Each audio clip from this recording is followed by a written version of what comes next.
আমরা ৯টি দল আমরা বৈঠক করেছি এবং এর আগেও আমরা বিভিন্ন সময় বসেছি। বিশেষ করে এই ৯টি দল মনে করে বিচার, সংস্কার এবং নির্বাচন এই তিনটি ইস্যুই আসলে গুরুত্বপূর্ণ এবং আমরা সবসময় সরকারকে জানিয়েছি আপনারা সমানভাবে এই তিনটি বিষয়ে আপনারা গুরুত্ব দান করুন।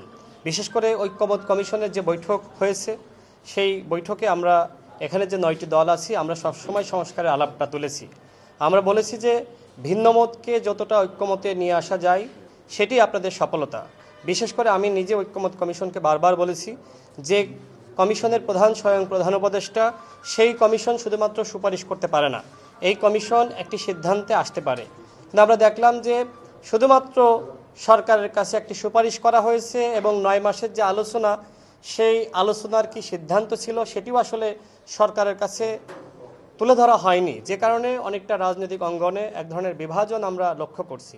বিশেষ করে আপনার বাংলাদেশের বড় একটি দল বিএনপি এবং জামাত আরেকটি দল আমরা লক্ষ্য করছি যে এই দলের মধ্যেই মূলত মতপার্থক্য বেশি এবং আমরা এর আগেও এই দুটি দলের সাথে আমরা বিভিন্নভাবে আলোচনা করেছি। আজকেও আমাদের যে বৈঠক হয়েছে আমরা মনে করি শুধুমাত্র বিএনপি জামাতই নয়, আরও যে অন্যান্য দলগুলো আছে, ইসলামিক দল, বামপন্থী দল, মধ্যপন্থী দল, সবার সাথে আমরা এই ৯টি দল বসবো।